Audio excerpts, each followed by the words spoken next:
Shalom Obracha. Qu'est-ce qu'on est content d'être avec vous, le Chassidei Hashem.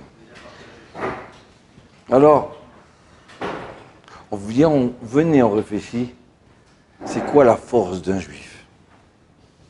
Jusqu'où un juif il peut arriver? On a Yaakov Avinu, qui était quelqu'un qui était assis, tranquillement, en train d'étudier la Torah, dans une tente. D'accord? Et puis d'un seul coup, il doit se sauver. Il a reçu la bracha de son père et il doit se sauver. Et là, il s'en va chez Lavan. Et après plus de 22 ans, il revient en Eretz Israël. Il s'est sauvé pourquoi? De Esav, qui voulait le tuer. Donc maintenant il revient. Peut-être que Esav il a oublié. Peut-être qu'il ne veut plus le tuer. Donc il y a marqué comme ça dans la Torah, et voilà que Yaakov, il envoie des anges envers Esav. Il envoie des serviteurs avec des cadeaux. Mais pas n'importe quel serviteur. Il a envoyé des anges. Ouais. Yaakov Avinu, il a envoyé des anges. Le roi Chaim, il dit pourquoi? Il suffit d'envoyer des hommes, tu as des serviteurs, tu es riche maintenant.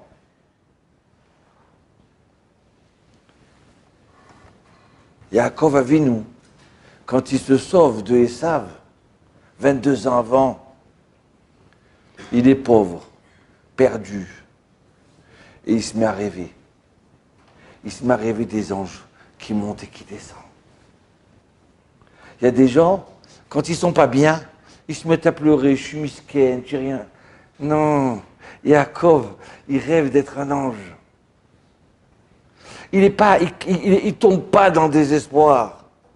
Yaakov, il voit des anges qui montent et qui descendent. C'est pas merveilleux ça? Il y en a d'autres qui se sont suicidés. Eh ben non. Mieux que ça. Il arrive Yaakov, il passe 22 ans chez Lavan. 21 ans ou 22 ans chez Lavan. Lavan. Mais c'est le plus grand brigand de la terre. C'est l'arnaqueur. Alors, il y en a d'autres.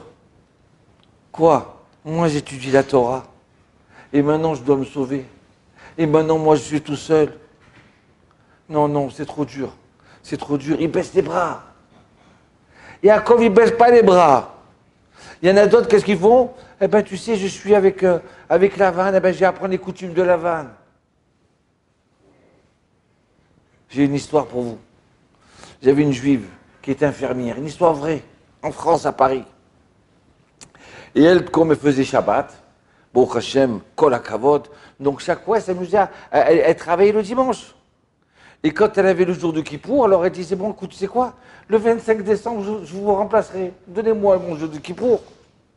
Donnez-moi le 1er janvier. Et chaque année, alors ceux qui sont là en train de travailler à l'hôpital, ils font la fête à minuit. Et elle, alors ils l'ont invitée à elle. Ils lui ont dit, non, excusez-moi, je peux pas, moi je mange cachère. Oui, mais viens. Non, une fois, 2 fois, 3 fois, 10 ans, elle a refusé. Et voilà que la 11e année, et je dis, bon, ça va, tu manges cachère, on te connaît. Tu manges ton repas cachère et on fait la fête ensemble. Aïe. Elle a dit, bon, d'accord. Elle est partie. Elle a mangé, fait attention, manger cachère. Mais elle a fait la fête ensemble avec eux. Quoi, toi, tu as une idéologie, tu as une religion, tu as une façon de vivre. C'est leur fête, mais c'est pas ta fête à toi. Qu'est-ce que tu fais là? Et doucement, le lendemain, elle a commencé à se refroidir, à se poser la question, pourquoi je fais Shabbat? Est-ce que je fais pas Shabbat? C'est vrai, c'est sympa avec eux quand même. Mais c'est pas ta vie. Tu es une juive, tu es une fille d'Israël. Et à ce moment-là, elle raconte, la directrice, elle a commencé à l'haïr. Elle a haï jusqu'à tel point qu'elle a renvoyé. J'ai tenu 11 ans dans cet hôpital, j'ai donné mon âme. À un moment, je me suis refroidi. À un moment, j'ai fêté avec eux. Et bien de ce coup, tout s'est rencontré contre moi. Tout s'est retourné contre moi. Yaakov, il est tout seul, pauvre. Il va habiter chez Lavan, qui est un brigand. Combien de gens, quand ils se sont rencontrés avec des voyous, ils sont devenus des voyous. Combien de gens, ils sont été à l'école, dans un lycée qui n'était pas juif. Allez, venez, on va sortir en boum. Non, mais moi, je ne sors pas en boum, moi, je ne sors pas à droite, je n'ai pas à droite. Eh bien, ils sortaient après. Combien de fois on connaissait notre route, on connaît nos valeurs, et on a lâché nos valeurs. Malheureusement. Et combien, grâce à Dieu, des gens qui n'ont pas lâché leurs valeurs. C'est grâce à qui? Grâce à Yaakov Avinu. Parce que nous, on est les descendants de Yaakov Avinu. Yaakov, il vit tous les jours avec Lavan. Il ne mange pas avec lui, il ne vit pas avec lui, il ne rigole pas avec lui. Il sait c'est quoi sa route, il sait c'est quoi sa Torah. Il n'a pas bougé. Yaakov, il est devenu tellement fort, tellement grand, que quoi? Il revient avec ses 12 tribus, ses 12 enfants là. Ouais. Il devient tellement grand, pas simplement il ne rêve plus d'être un ange. Les anges, ils sont à son service. Quelqu'un qui est dans la Torah et qui se donne dans la Torah et qui y croit, qui étudie Bigdusha, comme c'est dit le Chazonish. Un Yehudi qui étudie la Torah. Les anges, ils sont à son service. C'est ça, ce que nous apprend Yaakov avec nous. Oui, tu peux avoir des anges à ton service. Tu peux envoyer. Allez, tu vas envoyer chez Esav des anges. Ça, c'est la force de la Torah. Sans Torah, t'auras rien. Un juif sans Torah, il n'est plus rien. Alors oui, ça peut être un génie en mathématiques, un savant, d'autres trucs. Il se sert de cette âme juive dans d'autres choses. D'accord? Et si tu avais mis dans la Torah? Regardez. Grâce que Yaakov, il n'est pas tombé.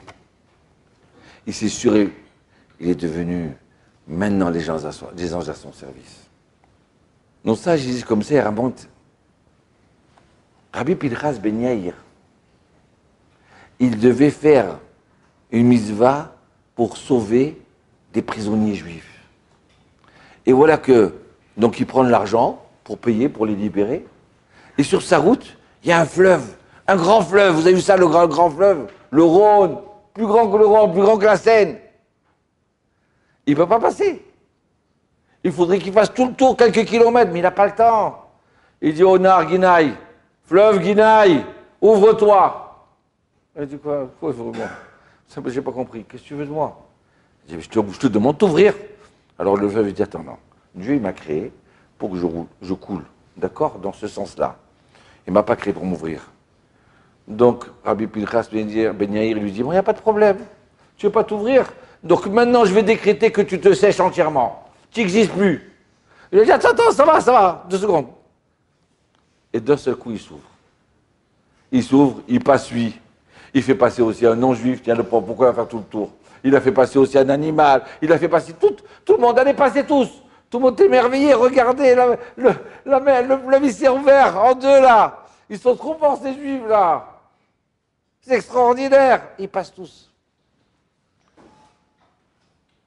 Alors, on pose la question.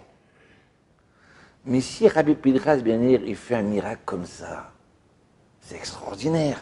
Pourquoi on n'en fait pas une fête? L'ouverture de la mer Rouge, elle s'est ouverte. Et on en fait une fête, et on chante, Baruch Hashem, on est content. Pourquoi pour l'ouverture de la mer Rouge, on fait une fête, et pour Rabbi Pinchas, on ne fait pas une fête? On devrait faire une fête aussi. Écoutez cette réponse extraordinaire. Vous savez pourquoi? Parce que l'ouverture de la mer Rouge, on n'avait pas reçu la Torah. Rabbi Pinchas ben Yair, il avait la Torah. Il a sué, il ne dormait pas la nuit pour étudier la Torah.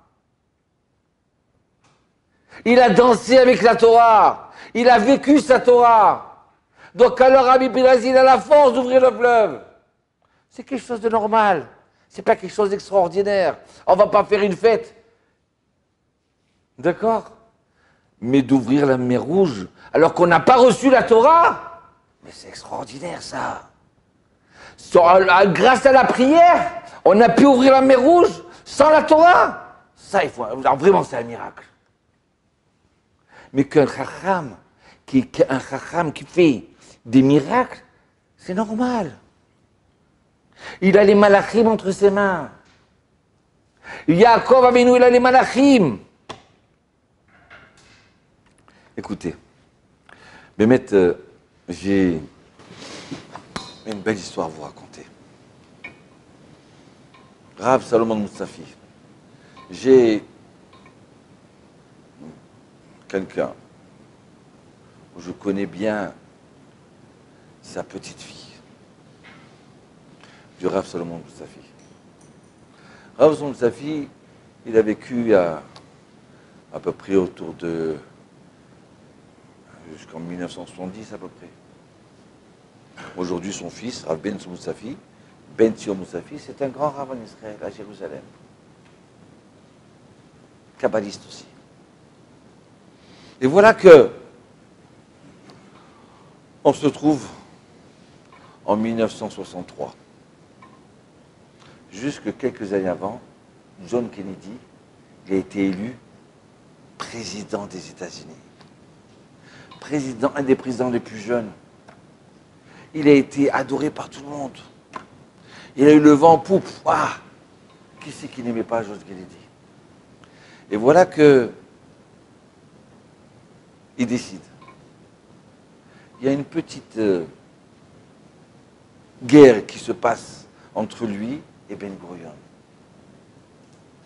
Ben Gurion, il veut à tout prix qu'ils aient l'arme nucléaire. On a besoin d'avoir cette arme-là pour dissuader nos ennemis de nous attaquer. Et John Kennedy dit non, pas question. Jusqu'à un tel point, il envoie des enquêteurs en Israël pour vérifier si à Dimona, ils sont en train de construire une centrale. Mais il y a une autre chose encore aussi, il était contre, et on ne sait pas. C'est qu'à ce moment-là, en 1963, juin, juillet, août, septembre, octobre, novembre, il décide d'ordonner la loi du retour à tous les réfugiés qui sont partis d'Israël. En 1948, il y a eu des centaines de milliers qui sont partis. Un peu moins que les Juifs qui sont sortis des pays arabes qui sont venus en Israël. D'accord? Mais il y a eu des centaines de milliers. Et entre-temps, entre 1948 et 1963, eh bien, il y a eu du monde. Au Liban, en Syrie, en Jordanie, en Égypte, à Gaza. Donc là, maintenant, il demande à Ben Gurion d'ouvrir les portes et laisser rentrer tous les Arabes. Alors là, comment on va faire? Ben Gurion, il démissionne, pas pour ça, pour autre chose. Lévi Eshkol, il devient le Premier ministre. Et il insiste. Alors il dit, bon, tu sais quoi? Ça va aller plus facile avec Lévi Eshkol. Et là, début novembre, il ordonne que l'État d'Israël ouvre ses portes. Et là, on est le 22 novembre, 21 novembre, jeudi, 1963. Et le Rav Salomon Moussafi, jeudi soir, il étudie dans sa yeshiva, avec ses élèves. Et à minuit, il se lève, il ouvre les portes du Echal, il ouvre les portes où le Sefer Torah il se trouve. Il dit, mon Dieu, si maintenant, des gens qui nous détestent, qui veulent nous tuer, ils vont rentrer ici, on ne pourra plus étudier la Torah. C'est plus possible, ça. Hachem Yitbarach, sauve-nous, protège-nous de cette décision-là.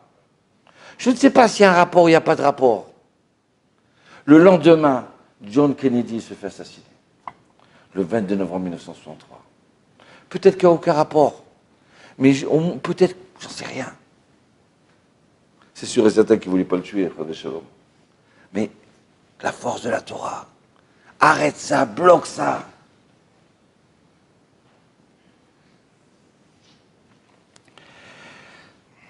Nos sages disaient comme ça. Quand les Bnei Israël, ils sont arrivés au mont Sinaï, ils ont dit Naaseh v'nishma, oui Hachem, on est prêt à faire ta Torah.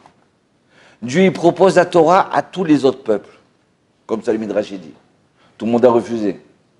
Et voilà que quoi? Il dit au Bnei Israël, nous, tu es prêt à recevoir la Torah?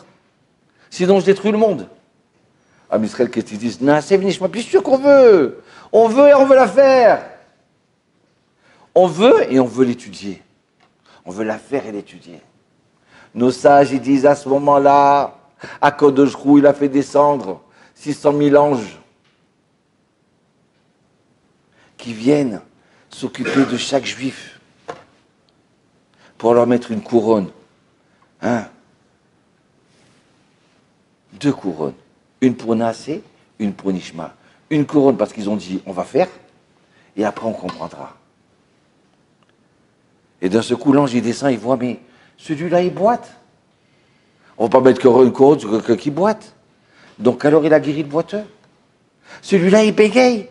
Donc, il a guéri celui qui bégayait. Mais comment il va recevoir la Torah? Il n'entend pas, celui-là. Donc, on va guérir. Par la force de la Torah, Kadosh Hu Hu, il a guéri tous les Bnei Israël. Tous ceux qui étaient peut-être, par rapport à leur esclavage, ils avaient perdu une main. Ils ne voyaient plus. Ils avaient trop de cholestérol, peut-être. Et du diabète.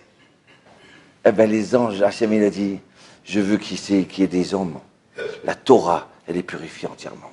Elle est guérie. La force de la Torah, elle a guéri tous les Bnei Israël. Toutes les filles d'Israël, elles étaient guéries. Même ceux qui étaient un peu fous, peut-être. Ils ont été guéris. Pour qu'ils aient tout leur esprit pour comprendre. Ah! Ça, c'est la force de la Torah. Écoutez bien ce qu'il dit le Midrash. Et voilà que quelque temps après, ils ont fauté, ils ont fait le veau d'or. Quelque temps après, quand ils ont fait le veau d'or, Akadosh Hu Hu, il fait descendre des anges. Il dit aux anges, allez, enlevez-leur leur couronne. Vas-y, un chacham, un Rav Kamil, il pose la question. Il dit, mais Dieu, il savait très bien qu'ils allaient fauter. Pourquoi il fait descendre comme ça les anges? Il leur fait après le redescendre encore une fois, tu donnes, tu reprends. Pourquoi tout ça? Il dit une réponse extraordinaire. Il dit, parce que même pour quelques jours, entre le don de la Torah, c'était quoi? Début Sivan, Nachon? Le 6 Sivan. Et la faute du veau d'or, c'était le 17 Tammuz. Donc, qu'est-ce qu'il y a? Il y a 1 mois et demi. 1 mois et demi à rester avec 2 couronnes sur la tête et être guéri entièrement par la force de la Torah, ça vaut le coup. Même un petit peu de temps, ça vaut le coup. Même si une personne, elle se dit, c'est quoi? Mais qui dit, moi, je ne vais pas tenir, moi, étudier la Torah, c'est pas pour moi, mais bon, j'y vais 1 semaine. Même 1 semaine, ça vaut le coup. Tiens, un réveil. Tiens, aujourd'hui, je vais faire Shabbat. Mais oui, mais je sais que je ne ferai pas Shabbat d'après. C'est pas le problème. Maintenant, tu peux faire Shabbat. Fais Shabbat. Même un petit peu, ça vaut le coup. Non, je ne mets pas les tefilines. De toute façon, moi, je suis qui je suis, moi, pour mettre les tefilines. Je sais pas, j'ai pas de... Non, je ne pourrai jamais les mettre. Eh bien, quoi? Aujourd'hui, tu peux les mettre, tes tefilines? Mets-les, tes tefilines. La Torah, même un petit peu, ça vaut le coup.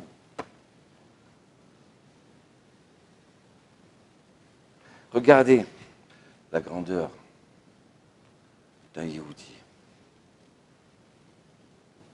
Donc Yaakov nous ouvre les portes. On peut maintenant se servir des anges. Pas de Kabbalah, hein, d'accord? Normal. À un tel point quoi? Vous savez quoi? Une fois, j'ai reçu des gens chez moi, Shabbat. Des gens qui étaient au fin fond de la terre. Ils venaient de New-Zélande. Ils ne savaient pas ce que c'était être juif. Ils ne savaient pas ce que c'était quoi la Torah. C'est quoi tout ça? Ils ne savaient pas. À un tel point que quand ils sont arrivés, moi, Shabbat, d'accord? Alors, ils sont rentrés comme ça. Ils me disent, ah, je peux te parler? J'ai dit, d'accord. Il m'a dit, mais je préfère parler dans le noir. Donc, il a éteint. J'ai dit, ah, mais c'est Shabbat! Quoi, c'est interdit, il a rallumé. J'ai dit, non, il n'a rallumé pas, pourquoi tu rallumes? Ah bon, je savais pas, excusez-moi. C'est pas... bon, d'accord. J'allais tomber dans les pommes.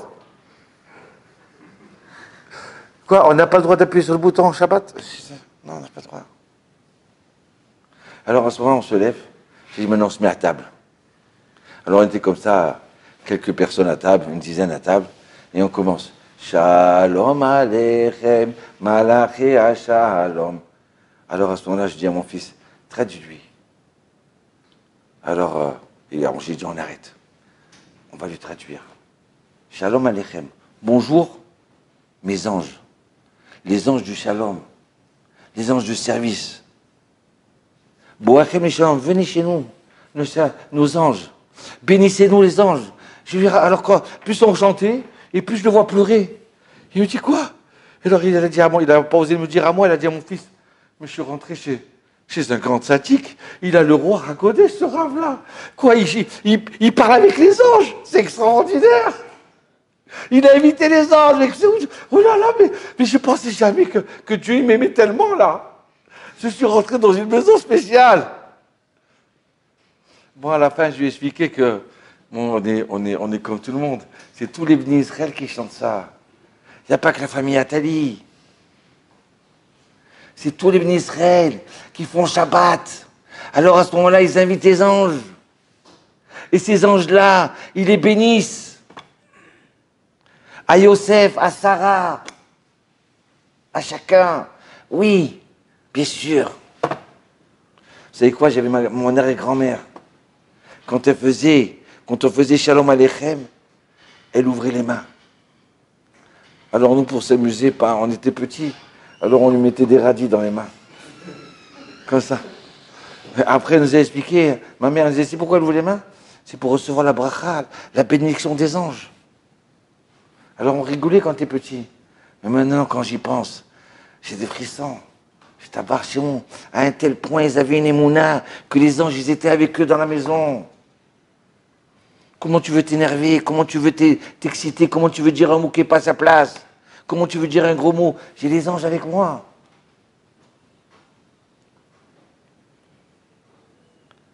Oui, pour Hachem, Yaakov, il nous a appris ça. La grandeur d'un Yehoudou, il peut. Tout ça, c'est grâce à la Torah. La force de la Torah. Le roi Chaim, il dit, les bénis Israël, s'ils étaient arrivés en Égypte au 50e degré d'impureté, ils n'auraient pas pu sortir d'Égypte. Donc alors à 49e degré, tout de suite, Hachem, il dit à Moshe, fais-les sortir vite, vite. Il y en a, il a dit, mais attends, j'ai pas fait monter la pâte encore, là, pas monté la pâte du pain. C'est pas grave, prends tout comme ça. On se souvient là que la pâte, elle n'est pas montée, on mange la matzah. Le Horachaïm, il vient, il dit, mais à la fin des temps, à la fin des temps, il va y avoir des Juifs qui vont descendre au 50e degré d'impureté. Ils seront peut-être contre des Juifs même. Ils seront anti-Juifs. Plus d'émouna, plus de cache-route, plus rien. Pas de Juifs, rien.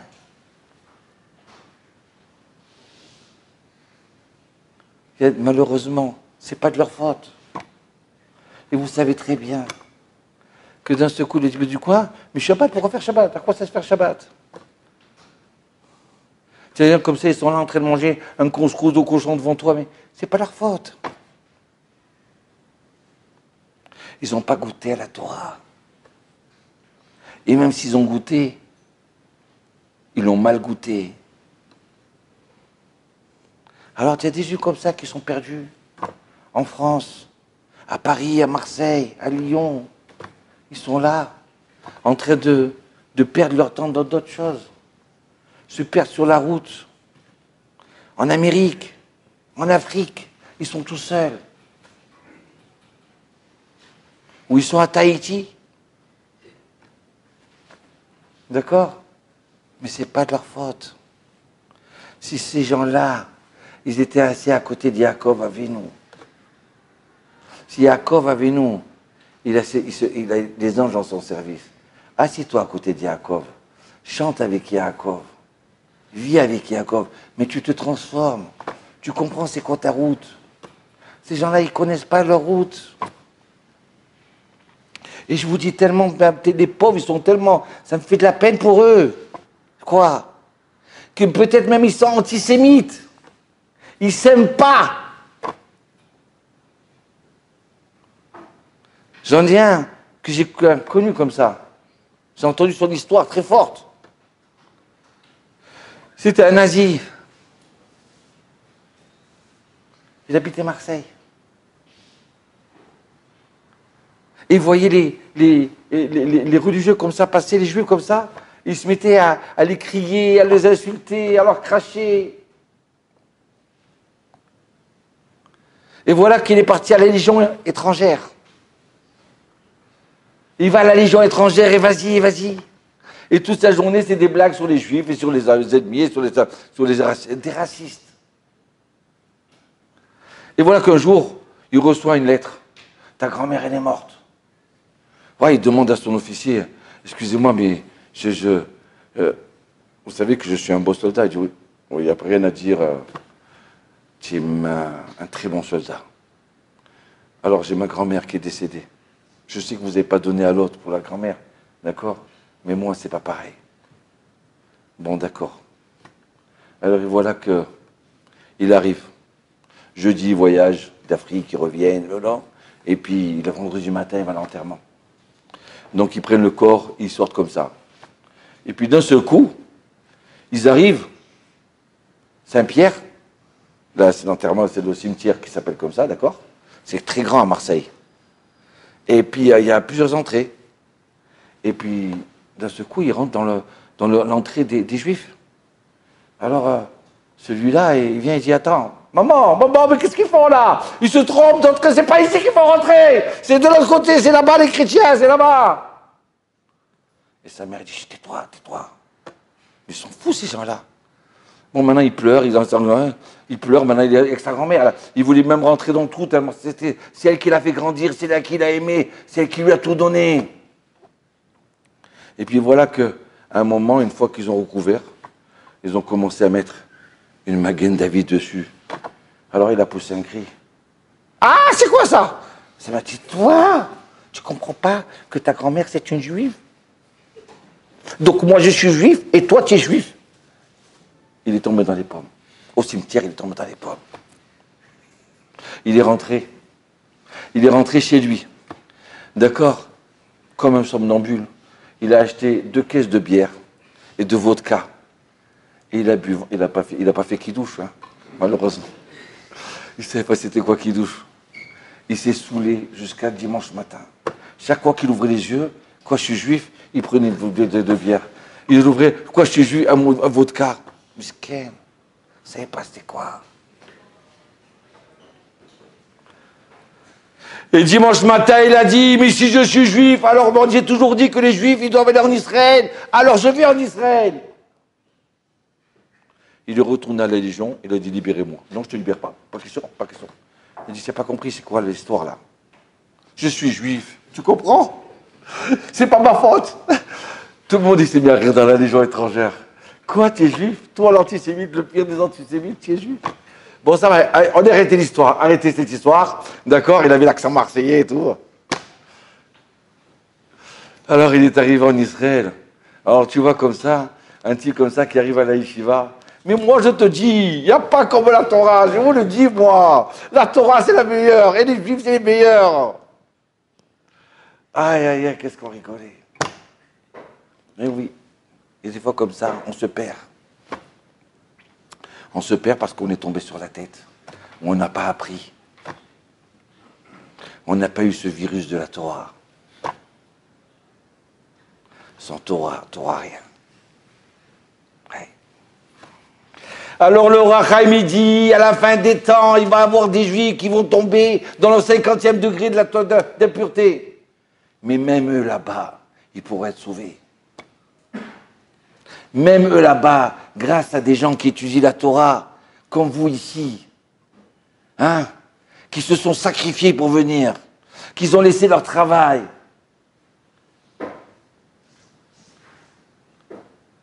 Même lui, Quand il aura une petite étincelle, s'il s'est attrapé ce bâton qu'Hachem lui transmet, alors il pourra revenir. Pourquoi? Il dit l'Or HaChaim, parce qu'on a reçu la Torah. Avant, quand on était en Égypte, quelqu'un qui tombe au 50e degré d'impureté, il ne pourra pas se relever. Il n'a pas de Torah. Mais aujourd'hui, à la fin des temps, d'accord, en 5780, en 2019 et 2020, même si la personne elle est tombée au plus impur, elle pourra se relever. Aïe, aïe, aïe. Elle pourra se relever. Pourquoi elle pourra se relever? Parce que la Torah, elle est là.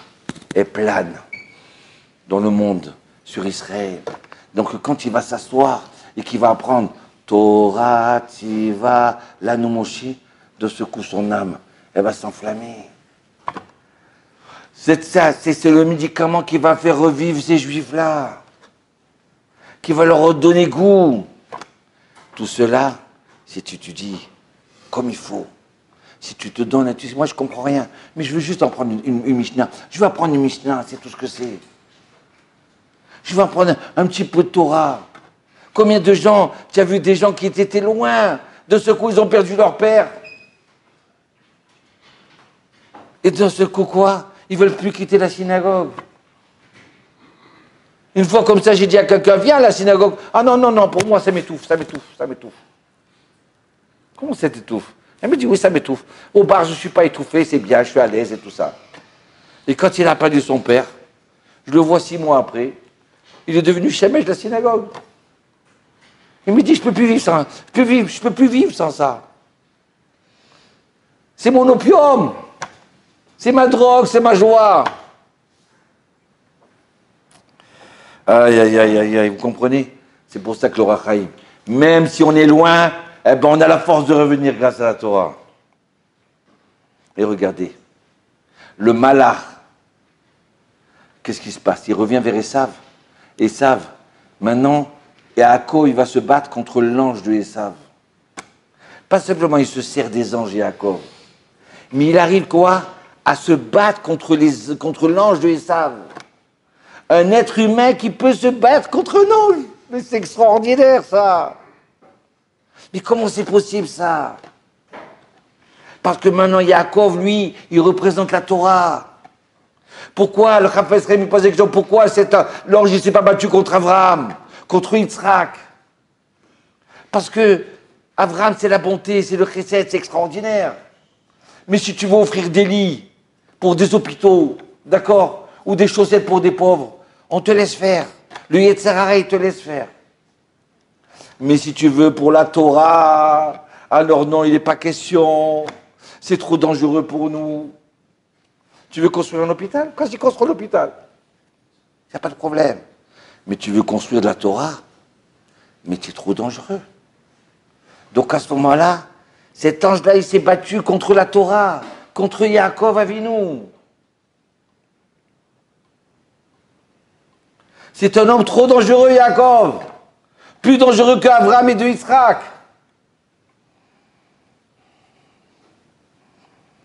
Et c'est ça. Yaakov, c'est la fin des temps. À la fin des temps, pendant des années, on aimait les rabbins, on embrassait la Torah. Ah, je t'embarque chez Molad, en Tunisie, au Maroc, à Bagdad, de partout. Et puis d'un seul coup, tu vois, tu t'aperçois, tu ne comprends pas là. Qu'est-ce qui se passe? Il cherche la petite bête chez ce rabbin. Qu'est-ce qu'il y a comme défaut? Qu'est-ce qu'il y a? Tout, il faut critiquer, il faut casser. J'étais un papa, il est en train de pleurer. Je dis, qu'est-ce qui se passe? J'étais à Paris comme ça. Je dis, qu'est-ce qui se passe? Il me dit, une catastrophe. Je dis, quoi? Ben, mon fils, 20 ans, 22 ans, en plein milieu d'ingénieur, c'était le génie d'accord? En polytechnique. Le génie. En plein milieu, il s'est sauvé. Quoi, il s'est sauvé où? Ben, il est parti en Israël, il est parti étudier la Torah à la Yeshiva. Tu te rends compte la catastrophe? Ouais, ouais. Tu te rends compte? Je lui dis, mais excusez-moi, et vous avez d'autres enfants? Oui, j'ai d'autres enfants. Oui. Oh, j'ai le deuxième, c'est un drogué. Tu pleures pas sur le drogué. Non mais bon, c'est normal, c'est un petit peu de cannabis, un peu de trucs comme ça. Hein. Sur le drogué, tu pleures pas. Et celui-là qui est parti à la yeshiva, tu pleures? Mais c'est quoi ça? Ton fils, il est tordu, il s'est sorti tordu. Eh ben, tu sais la vie, c'est comme ça la jeunesse aujourd'hui. Mais celui qui est devenu bien, celui qui vient et il te sert le thé, le café, qui te fait kibout d'avem, qui honore son père et sa mère, ça te fait mal qu'il est parti étudier à l'Yeshiva.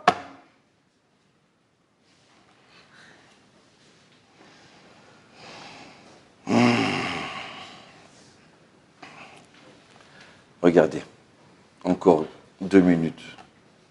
La Gemara Betsa dit, pourquoi Kodosh Hu, il a donné la Torah au Bnei Israël, vous savez pourquoi? Parce qu'ils sont azim. Azim, comme on traduit en français, excusez-moi. Hein?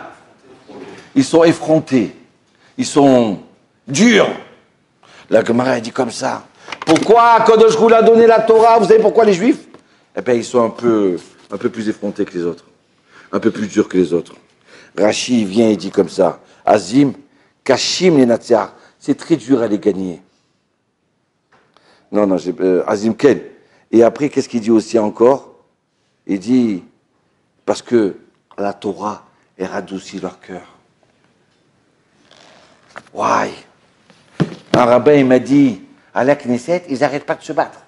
Ouais. S'ils étudiaient 1 heure de Torah avant d'aller à la Knesset, au Parlement, tu verrais, ils seront tous gentils. Le Rav Elbaz de Yeshiva Torah Chaim, il y a 30 ans de ça, il disait, il y avait des directeurs de prison, c'était des petits Sfaradis marocains, tunisiens, d'accord? Il leur a dit, laissez-moi rentrer. Non, mais celui-là, c'est un tueur. Celui-là, c'est un trop dur. Ça va, je vais m'asseoir avec lui, je vais un petit peu étudier. Je vais un petit peu étudier avec lui.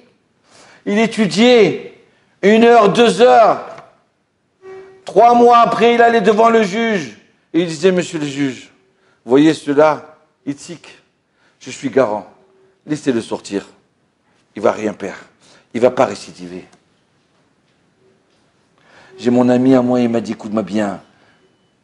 Je lui ai dit, mais il est gentil ce type-là. Il m'a dit, mais celui-là, c'était l'homme le plus dangereux d'Israël. Il est dans son coin maintenant, de ce coup. Il ne bouge pas avant d'ouvrir la bouche. Il ne sait plus. Mais c'était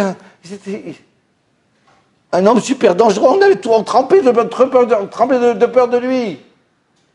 Ça, c'est la force de la Torah. À un tel point qu'ils ont décidé d'ouvrir des yeshivot dans les prisons. Ils ont dit, si ça marche. Le problème, c'est que les psychologues, ils ont mis les bâtons dans les roues. Pourquoi? Parce que par la psychologie, ils ont fait du travail, que Dieu les bénisse, hein, c'est très bien. Mais ils arrivaient à 20% de réussite. Que la personne, quand elle sortait de prison, eh bien, elle ne récidivait pas. Alors que là-bas, celui qui rentrait à la yeshiva, il y avait 90% de réussite, qui ne récidivait pas. La plupart qui rentraient, c'était devenu des anges. Une fois, il y en a quelqu'un qui rentrait à l'Yeshiva au Rachaim, et le Rav, il avait acheté une nouvelle caméra, des écrans, tout ça, pour enregistrer quelque chose de très cher.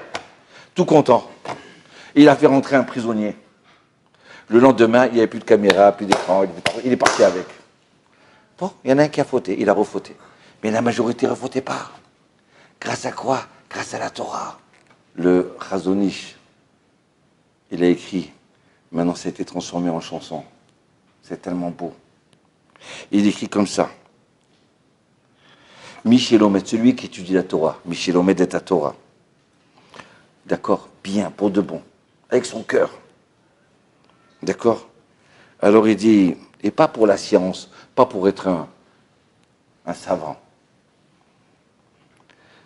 Alors il dit, cet homme-là, Beatzmo ou Malar, il devient un ange. C'est vrai qu'il marche avec les gens.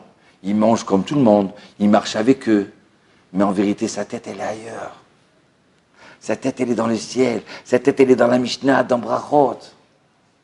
Alors il vit comme tout le monde, comme tous les mortels. Aval, il est au-dessus de tout ça. Pas par orgueil, Rabbi Shalom. Il n'est pas là. Il n'est pas là dans les jeux de cartes ou dans les jeux de billes. Il a sa tête ailleurs. Il fait partie de tout le monde. Vous voyez des fois le Rav Kadouri tout content avec tout le monde comme ça. Ouais. Hein? Il sourit, il est sympa, il mange, regarde. Non, mais sa tête, elle est ailleurs. Si j'ai parlé du Rav Kadouri, écoutez bien ça.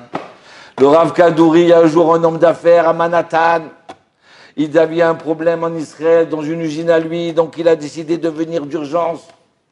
Donc il a dit à ses employés, cette semaine, ne travaillez pas. Il arrive en Israël, il reçoit, il fait des affaires, et voilà, juste la veille de partir, il dit, arrangez-moi un rendez-vous avec le Rav Kadouri. Il va voir le Rav Kadouri, il lui explique tout ça, Rav Kadouri lui explique comme ça, il faut faire. Il me dit, Rav, tu n'as pas été... Non, mais ça va, c'est fait comme ça et c'est tout. Il est fort, le Rav. Bon, j'ai mon ami à moi, Alex, et c'est un homme agent immobilier. Il m'a dit, je t'en supplie, vous restez à la yeshiva. Je dis, pourquoi?